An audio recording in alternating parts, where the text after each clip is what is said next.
Hallelujah. Good morning. ಎಚ್ಚರಗೊಂಡಿದ್ದೀರಾ? ದೇವರ ವಾಕ್ಯ ಕೇಳಲು ಸಿದ್ಧರಾಗಿದ್ದೀರಾ? ಬನ್ನಿ ಹಾಗಾದರೆ ಚಿಕ್ಕ ಪ್ರಾರ್ಥನೆ ಮಾಡೋಣ. ಪರಿಶುದ್ಧ ದೇವರೇ, ಮತ್ತೊಂದು ಸಾರಿ ಮತ್ತೊಂದು ದಿನ ನಿಮ್ಮ ಸನ್ನಿಧಿಗೆ ಸೇರಿ ಬಂದಿದ್ದೇವೆ. ನಮ್ಮೆಲ್ಲರ ಸಂಗಡ ಮಾತನಾಡಿರಿ. ಈ ಲೋಕದಲ್ಲಿ ನಿಮ್ಮ ಪ್ರೀತಿ ಅರಿಯಲಾರದಂಥವರು ಎಷ್ಟೋ ಜನರಿದ್ದಾರೆ. ಪ್ರತಿಯೊಬ್ಬರೂ ದೇವರೇ ನಿಮ್ಮ ಪ್ರೀತಿಯನ್ನು ಗುರುತಿಸಿ ನಿಮ್ಮ ಮಡಿಲಿಗೆ ಸೇರುವ ಹಾಗೆ ಪರಿಶುದ್ಧಾತ್ಮನ ಕಾರ್ಯ ಈ ಅಂತ್ಯಕಾಲದಲ್ಲಿ ಬಲವಾಗಿ ಜರುಗಿಸಿರಿ ಎಂದು ಕ್ರಿಸ್ತನ ನಾಮದಲ್ಲಿ ಬೇಡುತ್ತೇನೆ ತಂದೆಯೇ, ಆಮೇನ್. ಕೇಳ್ತಿದ್ದೀರಾ ಪ್ರಿಯರೇ? ಕ್ರಿಸ್ತನ ಪ್ರೀತಿಯನ್ನು ಅರಿಯಲಾರದಂಥವರು ಇನ್ನೂ ಎಷ್ಟೋ ಜನರು ಇದ್ದಾರೆ. ಎಲ್ಲರ ಸಂಗತಿ ಬಿಟ್ಬಿಡ್ರಿ. ನಿಮಗೆ ಗೊತ್ತಾ, ಯೇಸುವಿನ ಪ್ರೀತಿಯನ್ನು ನಿಮ್ಮಲ್ಲಿ ಎಷ್ಟು ಜನ ರುಚಿ ನೋಡಿದ್ದೀರಿ, ಎಷ್ಟು ಅರಿತಿದ್ದೀರಿ, ಎಷ್ಟು ಅನುಭವಿಸ್ತಾ ಇದ್ದೀರಿ? ಏನೋ ಒಂದು ಚಿಕ್ಕ ಉಪಕಾರ ನನಗೆ ಮಾಡಿದ್ದಾರೆ, ದೇವರು ಸ್ವಸ್ಥಪಡಿಸಿದ್ದಾರೆ, ದೇವರಿಗೆ ನಾನು ಬೇಡಿದ್ದನ್ನು ಕೊಟ್ಟಿರುವುದರಿಂದಲೇ ಆತನು ಬಹಳ ಪ್ರೀತಿಯುಳ್ಳವನು ಎಂಬುದಾಗಿ ಅಂದುಕೊಳ್ತಾ ಇದ್ದೀರಾ? ಅಷ್ಟಕ್ಕೆ ಸೀಮಿತರಾಗಿದ್ದೀರೋ ಇಲ್ಲವೇ ಆತನ ಆ ಒಂದು ಗಾಢವಾದ ಪ್ರೀತಿ ಅನುಭವಿಸಿದ್ದೀರಾ? ಯೇಸು ಈ ಲೋಕಕ್ಕೆ ಅಷ್ಟಕ್ಕೂ ಯಾಕೆ ಬಂದಿದ್ದಾರೆ? ದೇವರು ಲೋಕವನ್ನು ಎಷ್ಟೋ ಪ್ರೀತಿ ಮಾಡಿ ತನ್ನ ಒಬ್ಬನೇ ಮಗನನ್ನು ಕೊಟ್ಟರು. ಆತನಲ್ಲಿ ನಂಬಿಕೆ ಇಡುವವನು ನಾಶವಾಗದಂತೆ ನಿತ್ಯ ಜೀವ ಹೊಂದುವ ಹಾಗೆ ಆತನನ್ನು ಈ ಲೋಕಕ್ಕೆ ಕಳಿಸಿದ್ದಾರೆ. ಕಳಿಸಿಕೊಡುವಾಗ ಆತನು ಬರಲೇಬೇಕಲ್ಲವೇ? ಆತನು ಈ ಲೋಕಕ್ಕೆ ಬಂದದ್ದು ಆಡಂಬರ ಅನುಭವಿಸುವುದಕ್ಕಾಗಿಯೋ, ಆರ್ಭಟಿಸುವುದಕ್ಕಾಗಿಯೋ, ಅಧಿಕಾರ ಚಲಾಯಿಸುವುದಕ್ಕಾಗಿಯೋ ಬರಲಿಲ್ಲ. ದಾಸನ ಸ್ವರೂಪ ಧರಿಸಿ ಶಿಲುಬೆಯ ಮರಣ ಹೊಂದುವಷ್ಟು ತನ್ನನ್ನು ತಾನು ತಗ್ಗಿಸಿಕೊಂಡು ನಮಗೋಸ್ಕರ ಈ ಲೋಕದಲ್ಲಿ ಎಲ್ಲಾ ವಿಧವಾದ ಶ್ರಮೆಗಳನ್ನು ಅನುಭವಿಸಿ ಜಯಿಸಿ ನಮಗೆ ಹಿರಿಯ ಅಣ್ಣನಾಗಿ ನಮಗೆ ಮಾದರಿಯಾದರು, ನಮಗೆ ಆದರಣೆಯಾದರು. ಇಂತಹ ಶ್ರೇಷ್ಠ ಯೇಸುವನ್ನು ಇನ್ನೂ ಅನೇಕರು ಅರಿಯದೇ ಇರುವುದು ಎಷ್ಟೋ ವಿಷಾದಕರವಾದದ್ದಾಗಿದೆ. ಈಗೋ ಈ ಸೀಸನ್ನಲ್ಲಿ ನಾವು ಯೇಸುವಿನ ಪ್ರೀತಿಯನ್ನು, ಆತನ ಶಿಲುಬೆಯನ್ನು, ಆತನ ಶಿಲುಬೆಯ ಪ್ರೀತಿಯ ಕುರಿತಾಗಿ ಧ್ಯಾನಿಸುತ್ತಾ ಬರುತ್ತಾ ಇದ್ದೇವೆ. ಮತ್ತೆ ನೀವು ಶಿಲುಬೆ ಎಂದಾದರೂ ನೋಡಿದ್ದೀರಾ? ಈಗ ಎಲ್ಲಿ ನೋಡಿದ್ರೂ ಕೂಡ ಶಿಲುಬೆಗಳು, ಎಲ್ಲಾ ವಿಧವಾದ ಶಿಲುಬೆಗಳು, ಎಲ್ಲಾ ಸೈಜ್ಗಳಲ್ಲಿ, ಅನೇಕ ರೀತಿಯಲ್ಲಿ, ಮರದ ಕಟ್ಟಿಗೆಯಲ್ಲಿ, ಗೋಡೆಗಳ ಮೇಲೆ ಪೇಂಟಿಂಗ್ಸ್ಗಳ ರೂಪದಲ್ಲಿ ನೋಡ್ತಿದ್ದೇವೆ. ಆದರೆ ಶಿಲುಬೆ ಅಂದರೆ ನಮಗೆ ಗೊತ್ತೇ ಇಲ್ಲ ಅನ್ನುವವರು ಹೆಚ್ಚು ಕಡಿಮೆ ಯಾರೂ ಇಲ್ಲದೇ ಇರಬಹುದು. ಅದು ಕ್ರೈಸ್ತರ ಚಿಹ್ನೆಯಾಗಲಿ, ಅದು ಕ್ರೈಸ್ತರ ದೇವರ ಗುರುತಾಗಿದೆ ಎಂದು ಕೆಲವರು ಹಾಗೆಯೇ ಅಂದುಕೊಂಡು ಅಲಕ್ಷ್ಯ ಮಾಡ್ತಿರ್ತಾರೆ. ಆದರೆ ಒಂದು ವಿಷಯ ಪ್ರಿಯರೇ, ಈ ಶಿಲುಬೆ ನಮಗೇನು ಅಷ್ಟು ಮುಖ್ಯವಲ್ಲ. ಅಂದರೆ ಮರದ ಶಿಲುಬೆ ಮುಖ್ಯವಲ್ಲ. ಶಿಲುಬೆ ಅಂದರೆ ನಿಲುವು ಕಂಬ, ಅಡ್ಡ ಕಂಬ, ಅದರಲ್ಲೊಂದು ಅರ್ಥ ಇದೆ. ನಿಲುವು ಕಂಬ ಅಂದರೆ ನಿಮಗೂ ದೇವರಿಗೂ ಒಳ್ಳೆ ಸಂಬಂಧ ಇರಬೇಕು. ಅಡ್ಡ ಕಂಬ ನಿಮಗೂ ನಿಮ್ಮ ನೆರೆಯವರಿಗೂ ಒಳ್ಳೆ ಸಮಾಧಾನ ಇರಬೇಕು. ಯೇಸು ಕ್ರಿಸ್ತನು ಶಿಲುಬೆಯ ಪ್ರೀತಿಯ ಮುಖಾಂತರ ಈ ಲೋಕಕ್ಕೆ ಬಯಲ್ಪಡಿಸುವುದೇನೆಂದರೆ, ನೀವು ನಿಮ್ಮ ದೇವರನ್ನು ಪೂರ್ಣ ಹೃದಯದಿಂದ, ಪೂರ್ಣ ಆತ್ಮದಿಂದ, ಪೂರ್ಣ ಬಲದಿಂದ, ಪೂರ್ಣ ಶಕ್ತಿಯಿಂದ ಪ್ರೀತಿಸಬೇಕು. ಹಾಗೆ ನಿಮ್ಮ ನೆರೆಯವರ ವಿಷಯದಲ್ಲಿ ಪಕ್ಕದವರ ಬಗ್ಗೆ ನಾನು ಗೊತ್ತಿಲ್ಲ ಅನ್ನಬಾರ್ದು. ನಿಮ್ಮ ನೆರೆಯವರನ್ನು ನಿಮ್ಮಂತೆಯೇ ನಿಮ್ಮ ನೆರೆಯವರನ್ನು ಪ್ರೀತಿಸಬೇಕು. ಆ ಶಿಲುಬೆಯಲ್ಲಿ ಪ್ರೀತಿ ವ್ಯಕ್ತವಾಗುತ್ತೆ. ಹಾಗಾದರೆ ಶಿಲುಬೆಯ ಮೇಲಿರುವ ಕ್ರಿಸ್ತನನ್ನು ನೀವೆಂದಾದರೂ ಗಮನಿಸಿದ್ದೀರಾ? ಇನ್ನೂ ಕೆಲವರು ಯೇಸು ಕ್ರಿಸ್ತನು ಶಿಲುಬೆಯ ಮೇಲೆ ನೇತಾಡುವ ಗೊಂಬೆ ಇಟ್ಕೊಂಡು ಪೂಜಿಸುತ್ತಾರೆ. ಅಗತ್ಯವಿಲ್ಲ, ಆತನು ಈಗ ಶಿಲುಬೆಯಲ್ಲಿಲ್ಲ. ಆತನಿಗೆ ಶಿಲುಬೆಗೆ ಹಾಕಿದ್ರು, ಆತನು ಮರಣ ಹೊಂದಿದನು. ಅದೇ ರಾತ್ರಿ ಆತನಿಗೆ ಸಮಾಧಿ ಮಾಡ್ತಾರೆ. ಅರ್ಮಿತಾಯ ಎಂಬ ಐಶ್ವರ್ಯವಂತನ ಸಮಾಧಿಯ ಸ್ಥಳದಲ್ಲಿ ಆತನಿಗೆ ಸಮಾಧಿ ಮಾಡಲಾಯಿತು.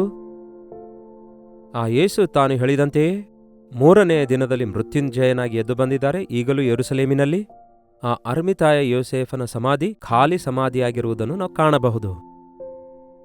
ಆದರೆ ಶಿಲುಬೆಗೆ ಹಾಕಲ್ಪಟ್ಟ ಕ್ರಿಸ್ತನನ್ನು ನೀವು ಗಮನಿಸುವುದಾದರೆ, ಆತನ 2 ಕೈಗಳು ಶಿಲುಬೆಗೆ ಜಡಿಯಲ್ಪಟ್ಟು ನೇತಾಡಲ್ಪಡ್ತಿದ್ವು. ಶಿಲುಬೆ ಮೇಲೆ ಆತನ ಕೈಗಳು ಚಾಚಿದ್ದಾಗಿದ್ವು.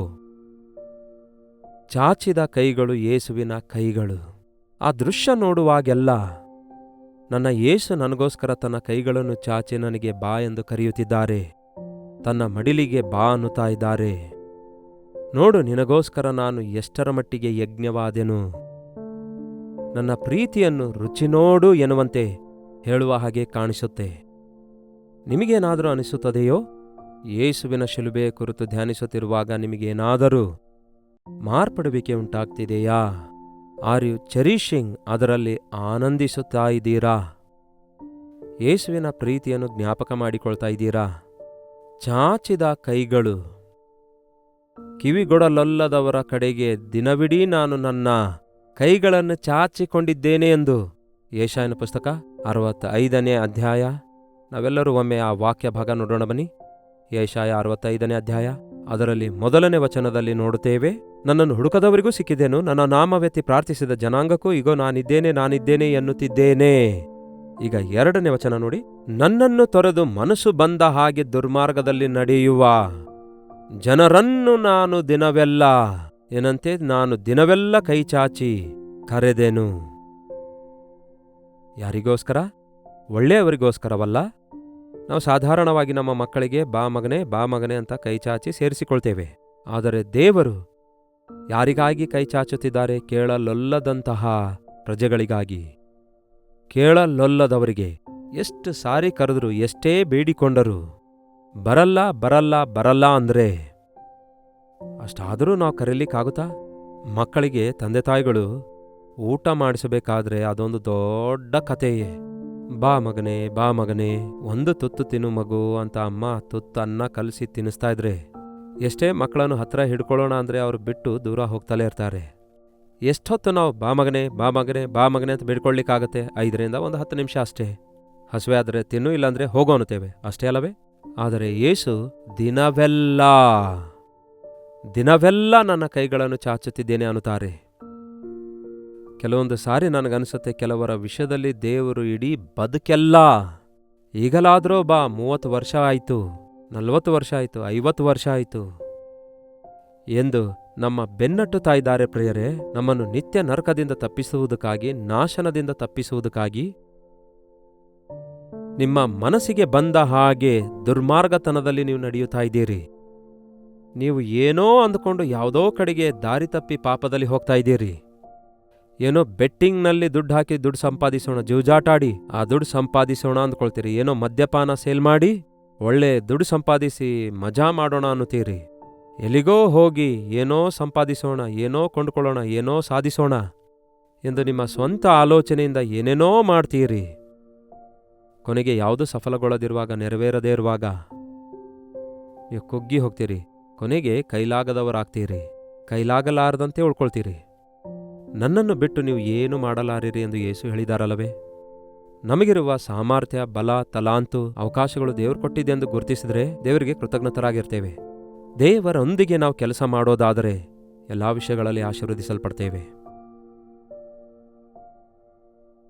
ಕಿವಿಗೊಡಲಲ್ಲದವರ ಕಡೆಗೆ ದಿನವಿಡೀ ನನ್ನ ಕೈಗಳನ್ನು ಚಾಚಿ ಕರೆಯುತ್ತಿದ್ದೇನೆ ಎಂದು ದೇವರು ಹೇಳ್ತಾರೆ. ಇನ್ನೊಂದು ಕಡೆ ರೋಮ ಪತ್ರಿಕೆಯಲ್ಲಿ ಅಲ್ಲಿ ಇನ್ನೊಂದು ರೀತಿಯಾಗಿದೆ. ರೋಮಪುರದವರಿಗೆ 10ನೇ ಅಧ್ಯಾಯ 21ನೇ ವಚನ ನೋಡಿ, ನನ್ನ ಮಾತಿಗೆ ಅವಿಧೇಯರಾಗಿ ಎದುರು ಮಾತಾಡುವ ಜನರನ್ನು ನಾನು ದಿನವೆಲ್ಲ ಕೈಚಾಚಿ ಕರೆದೆನೆಂದು ಹೇಳುತ್ತಾನೆ. ಅವಿಧೇಯರಾಗಿ, ಮಾತು ಕೇಳದೆ ಅವಿಧೇಯರಾಗಿರುವಂಥವರಿಗೋಸ್ಕರ, ತಮ್ಮ ಸ್ವಂತ ಮಾರ್ಗದಲ್ಲಿ ನಾಶನವಾಗುವವರಿಗೋಸ್ಕರ, ದೇವರ ಮಾತುಗಳನ್ನು ಕೇಳಲೊಲ್ಲದವರಿಗೋಸ್ಕರ. ಯಾರು ಲಕ್ಷಿಸ್ತಾರೆ ಹೇಳಿ? ಮಾತು ಕೇಳಿದ್ರೆ ಕೇಳಿಲ್ಲ ಅಂದ್ರೆ ಬಿಡು, ನಡಿ ಇಲ್ಲಿಂದ ಅನ್ನುತ್ತೇವೆ ಮಕ್ಕಳ ಮೇಲೆ ಕೋಪಗೊಂಡಾಗ.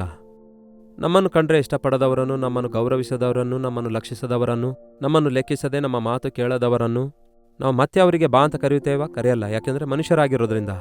ಆದರೆ ದೇವರ ಪ್ರೀತಿ, ಆತನು ಎಷ್ಟು ಪ್ರೀತಿಸ್ತಾನೆಂದು ನೀವು ಗುರುತಿಸೋದಾದರೆ ಆಶ್ಚರ್ಯವೆನಿಸುತ್ತೆ. ಯೇಸುವಿನ ಪ್ರೀತಿ ನಾವು ಎಷ್ಟು ಗುರುತಿಸುತ್ತೇವೋ ಅಷ್ಟು ಆತನಿಗೆ ಅಂಟಿಕೊಂಡಿರ್ತೇವೆ, ಅಷ್ಟೇ ಹೆಚ್ಚು ಈ ಲೋಕ ತ್ಯಜಿಸ್ತೇವೆ. ಇಹಲೋಕದ ಪ್ರೀತಿ ನಮ್ಮ ಜೀವಿತದೊಳಗೆ ಬರಲ್ಲ. ಎಷ್ಟು ಕಾಲದಿಂದ ಯೇಸು ನಿಮ್ಮನ್ನು ಬೇಡಿಕೊಳ್ತಾ ಇಲ್ಲ ಹೇಳಿ? ಈ ದಿನ ನೋಡಿ, ಎಷ್ಟೋ ಜನ ಯೌವನಸ್ಥರಿಗೆ ಅವರ ಯೌವನ ಕಾಲದಿಂದ ನನ್ನ ಮಗನೇ ನಿನ್ನ ಹೃದಯ ನನಗೆ ಕೊಡು, ನನ್ನ ಮಗಳೇ ನಿನ್ನ ಹೃದಯ ನನಗೆ ಕೊಡು, ನಾನು ನಿನ್ನ ಜೊತೆ ಇರ್ತೇನೆ, ನಾನು ನಿನ್ನನ್ನು ಆಶೀರ್ವದಿಸ್ತೇನೆ, ನಾನು ನಿನ್ನೊಂದಿಗಿರ್ತೇನೆ, ನಾನು ನಿನ್ನನ್ನು ಆಶೀರ್ವದಿಸ್ತೇನೆ ಎಂದು ಹೀಗೆ ಯೇಸುವಿನ ಪ್ರೀತಿ ಅನೇಕ ರೀತಿಯಲ್ಲಿ, ಇಲ್ಲವೇ ವಾಕ್ಯದ ಮೂಲಕ, ಆಲಯದಲ್ಲಿ, ಮೀಟಿಂಗ್ಸ್ನಲ್ಲಿ ದೇವರು ಮಾತಾಡಿದಾಗ ಸ್ವಲ್ಪ ಕದಲಿಸಲ್ಪಡುವಿಕೆ ಅನುಭವಿಸಿದರೂ ಸಹ ದೇವರಿಗೆ ವಿಧೇಯರಾಗದೇ ಇರುವವರು ಎಷ್ಟು ಜನ ಇಲ್ಲ ಹೇಳಿ? ಬದುಕೆಲ್ಲ ನಿಮ್ಮ ಜೀವಿತದಲ್ಲಿ ಎಂಥವರಂತೆ? ಎದುರು ಮಾತಾಡುವಂಥವರಂತೆ. ಅಷ್ಟೇ ಅಲ್ಲ, ಕರ್ತನ ಕರೆಗೆ ಒಳಗಾಗಲಾರದೆ ಸ್ವಲ್ಪ ಹೆಚ್ಚಾಗಿ ಕರೆಯುತ್ತಾ ಇದ್ರೆ, ಸ್ವಲ್ಪ ಗಟ್ಟಿಯಾಗಿ ಕರೆಯುತ್ತಾ ಇದ್ರೆ, ನಿನಗೇನು ಕೆಲಸ ನನ್ನಿಂದ, ನನ್ನ ತಂಟೆಗೆ ಬರಬೇಡ ಅನ್ನುವ ರೀತಿಯಲ್ಲಿ ಎದುರು ಮಾತಾಡೋರಿದ್ದಾರೆ. ಅಯ್ಯೋ, ಯೇಸುವಿನ ಪ್ರೀತಿ ಎಷ್ಟು ಶ್ರೇಷ್ಠವಾದದೆಂದು ಅರಿಯದೆ ಎದುರು ಮಾತಾಡುವ ಜನರು ಎಷ್ಟೋ ಜನರಿದ್ದಾರೆ. ಅವರ ವಿಷಯದಲ್ಲಿ ದುಃಖ ಅನಿಸುತ್ತೆ.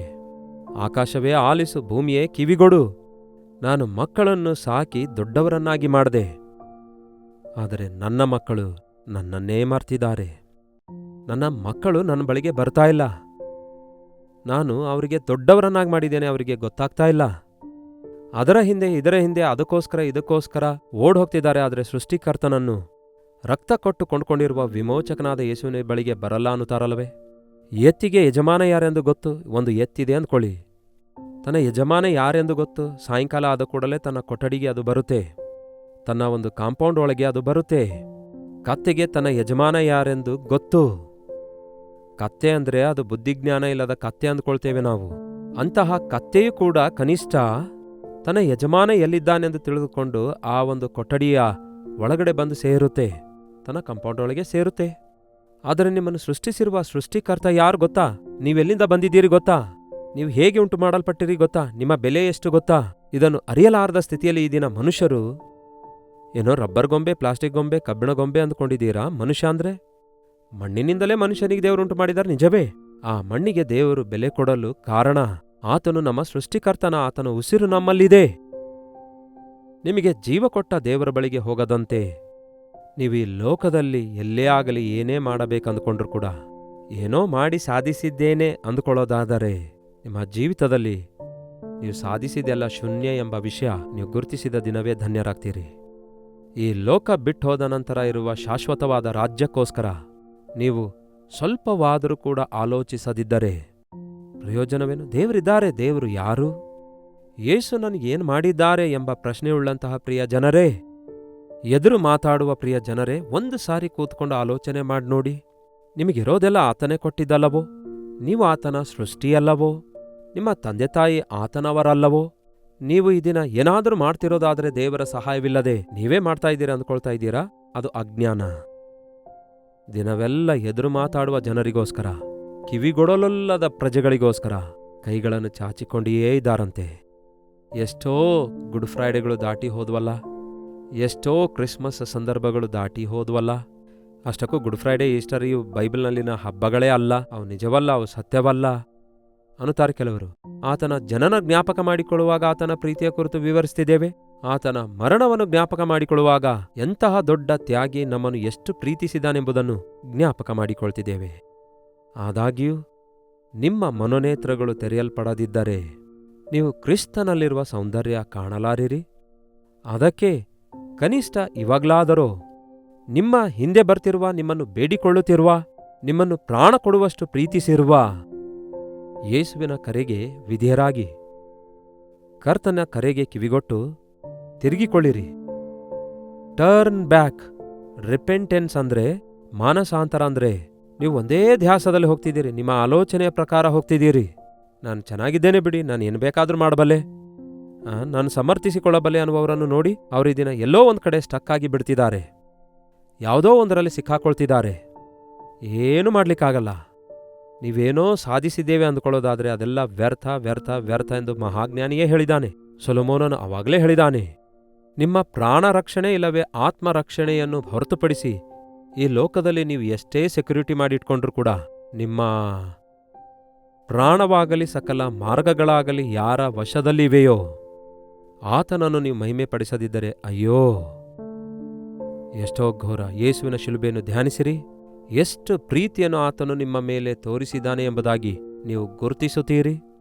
ಆತನ ಪ್ರೀತಿ ನಮ್ಮನ್ನು ಹುಡುಕುತ್ತದೆ, ನಮ್ಮ ಬೆನ್ನಟ್ಟುತ್ತದೆ, ತನ್ನ ಮಡಿಲಿಗೆ ನಮ್ಮನ್ನು ಸೇರಿಸಿಕೊಳ್ಳಬೇಕೆಂದು ರಾತ್ರಿ ಹಗಲು ದಿನವೆಲ್ಲ ಆತನು ತನ್ನ ಕೈಗಳನ್ನು ಚಾಚಿಕೊಂಡಿದ್ದಾನೆ. ಏಸಯ್ಯ ಅಂತ ಕೂಗಿದ್ರೆ ಸಾಕು, ತನ್ನ ಮಡಿಲಿಗೆ ಆತನು ನಿಮ್ಮನ್ನು ಸೇರಿಸಿಕೊಳ್ತಾನೆ. ಆ ದಾರಿ ತಪ್ಪಿ ಹೋದ ಮಗನು ತಿರುಗಿ ಬಂದಾಗ ಅವನನ್ನು ಮಡಿಲಿಗೆ ಸೇರಿಸಿಕೊಂಡು ಮುದ್ದಾಡ್ತಾನೆ ತಂದೆ. ಅವನಿಗೆ ಶ್ರೇಷ್ಠ ವಸ್ತ್ರಗಳನ್ನು ತೊಡಿಸುತ್ತಾನೆ, ಕೈಗೆ ಉಂಗುರ ತೊಡಿಸ್ತಾನೆ, ಕಾಲಿಗೆ ಜೋಡು ತೊಡಿಸ್ತಾನೆ. ಈ ನನ್ನ ಮಗ ದಾರಿ ತಪ್ಪಿ ಹೋಗಿದ್ದನು, ಈಗ ಸಿಕ್ಕಿದ್ದಾನೆ, ಸತ್ತು ಬದುಕಿ ಬಂದಿದ್ದಾನೆ, ಈಗ ಔತಣ ಮಾಡೋಣ ಎಂದು ಆನಂದಿಸ್ತಾನೆ. ನಮಗೋಸ್ಕರ ಪ್ರಾಣ ಕೊಟ್ಟಿರುವಂತಹ ಯೇಸು ಪರಲೋಕದಿಂದ ನಮ್ಮ ಕಡೆಗೆ ನೋಡ್ತಿದ್ದಾರೆ. ಈ ಆತ್ಮ ನರಕದಿಂದ ತಪ್ಪಿಸಲು ನಾನು ಮಾಡಬೇಕಾದದೆಲ್ಲ ಮಾಡಿದ್ದೇನೆ, ನೀವಿನ್ನೂ ಮೂರ್ಖ ಮಾರ್ಗದಲ್ಲಿ ಹೋಗ್ತಾ ಇದ್ದೀರಿ, ನನ್ನ ಬಳಿಗೆ ಬಾ ಎಂದು ಆತನು ಕರೆಯುತ್ತಾ ಇದ್ದಾನೆ. ಪರಿಶುದ್ಧಾತ್ಮನು ಈ ದಿನ ನಮ್ಮನ್ನು ಪ್ರೇರೇಪಿಸ್ತಿದ್ದಾರೆ. ಇನ್ನು ನೀವು ಮಾನಸಾಂತರ ಹೊಂದದಿದ್ದರೆ ಈ ಸೀಸನ್ನಲ್ಲಿ ಯೇಸುವಿನ ಪ್ರೀತಿಯನ್ನು ಯೋಚಿಸ್ತಾ ಧ್ಯಾನಿಸುತ್ತಾ ಆತನ ಕೈಗಳಿಗೆ ಆತನ ಮಡಿಲಿಗೆ ಒಪ್ಪಿಸಿಕೊಡಿರಿ. ಪ್ರಾರ್ಥನೆ. ಪರಿಶುದ್ಧ ದೇವರೇ, ಪ್ರೀತಿಯುಳ್ಳ ತಂದೆಯೇ, ಎಂತಹ ಪ್ರೀತಿಯನ್ನು ನೀವು ನಮ್ಮ ಮೇಲೆ ತೋರಿಸಿದ್ದೀರಿ. ಎಷ್ಟೇ ಸಾರಿ ನಾವು ತಿರುಗಿ ಬಿದ್ರು, ಎಷ್ಟೇ ಸಾರಿ ನಾವು ಬೇಡ ಅಂದ್ರು, ಎಷ್ಟೇ ಸಾರಿ ಎದುರಾಡಿದ್ರು, ನಾವು ನಿತ್ಯ ನರಕದ ಪಾಲಾಗ್ತೇವೆಂದು ಯೋಚಿಸಿ, ನಿರಂತರವೂ ಅಗ್ನಿ ಗಂಧಕಗಳು ಉರಿಯುವಂತಹ ಆ ನರಕದಲ್ಲಿ ಸದಾ ನರಳಾಡಬೇಕಾಗ್ತದೆಂದು ಯೋಚಿಸಿ, ನಮ್ಮ ಮೇಲೆ, ನಮ್ಮೆಲ್ಲರ ಮೇಲೆ ನೀವಿಟ್ಟ ಪ್ರೀತಿಯ ನಿಮಿತ್ತ ನಮ್ಮನ್ನು ಬಿಟ್ಟು ಬಿಡದೆ ಕೈಗಳನ್ನು ಚಾಚಿ ಕರೆಯುತ್ತಿರುವುದಕ್ಕಾಗಿ ವಂದನೆಗಳು. ಈ ದಿನ ನೀವು ಚಾಚಿದ ಕೈಗಳ ಕುರಿತಾಗಿ ಯಾರ್ಯಾರು ಯಾವ್ಯಾವ ಸ್ಥಳದಿಂದ ಈ ವಾಕ್ಯವನ್ನು ಕೇಳಿದಾರೋ, ಹೌದು ಯೇಸುವೆ, ನಾನಿನ್ನೂ ನಿಮ್ಮ ಕಡೆಗೆ ತಿರುಗಲಿಲ್ಲವೆಂದು ಆತ್ಮನಿಂದ ಒಪ್ಪಿಸಲ್ಪಟ್ಟು ನಿಮ್ಮ ಮಡಿಲಿಗೆ ಸೇರುವುದಕ್ಕಾಗಿ ಅನೇಕರ ಹೆಸರು ಜೀವಬಾಧ್ಯರ ಪಟ್ಟಿಯಲ್ಲಿ ಬರೆಯಲ್ಪಡುವಂತೆ ಸಹಾಯ ಮಾಡಿರೆಂದು ಕ್ರಿಸ್ತನ ನಾಮದಲ್ಲಿ ಬೇಡುತ್ತೇನೆ ತಂದೆಯೇ, ಆಮೇನ್. ನಮ್ಮ ತಂದೆಯಾದ ದೇವರ ಪ್ರೀತಿಯು, ಮಗನಾಗಿರುವ ಕ್ರಿಸ್ತನ ಕೃಪೆಯೂ, ಆದರಣೆಕರ್ತನಾದ ಪವಿತ್ರಾತ್ಮನ ಸಹವಾಸವು ಕೂಡಿ ಬಂದಿರುವ ನಮ್ಮೆಲ್ಲರ ಸಂಗಡ ಇಂದಿಗೂ ಸದಾಕಾಲಕ್ಕೂ ನೆಲೆಯಾಗಿರಲಿ. ಆಮೇನ್. ದೇವರಿಗೆ ಸ್ತೋತ್ರ. ನಿಮ್ಮ ಪ್ರಾರ್ಥನಾ ಮನವಿ 8939731313 ನಂಬರ್ಗೆ, ಇತರ ದೇಶದಿಂದ ವೀಕ್ಷಿಸುವುದಾದರೆ ಕೊಡಲ್ಪಟ್ಟ ಇದೇ ನಂಬರ್ಗೆ ಒಂದು ಟೆಕ್ಸ್ಟ್ ಆಗಲಿ ವಾಯ್ಸ್ ಮೆಸೇಜ್ ಮುಖಾಂತರ ವಾಟ್ಸಪ್ ಕಳಿಸಿರಿ. ಅವೆಲ್ಲ ಪರಿಶೀಲಿಸ್ತಿದ್ದೇವೆ. ನಿಮ್ಮೆಲ್ಲರಿಗೋಸ್ಕರ ದೇವರ ಸನ್ನಿಧಿಯಲ್ಲಿ ವಿಜ್ಞಾಪನೆ ಮಾಡ್ತಿದೆ. ನೀವು ಪ್ರಾರ್ಥಿಸಿರಿ, ದೇವರು ತಪ್ಪದೇ ಅದ್ಭುತ ಮಾಡ್ತಾರೆ. ಕರ್ತನ ಚಿತ್ತವಿರುವುದಾದರೆ ಮತ್ತೆ ನಾಳೆ ಇದೇ ಅನುದಿನದ ಧ್ಯಾನ ಎಂಬ ಕಾರ್ಯಕ್ರಮದಲ್ಲಿ ಮತ್ತೆ ಭೇಟಿಯಾಗೋಣ. ಅಲ್ಲಿವರೆಗೂ ದೇವರ ಮಹಾಕೃಪೆ ನಿಮ್ಮೆಲ್ಲರೊಂದಿಗಿರಲಿ.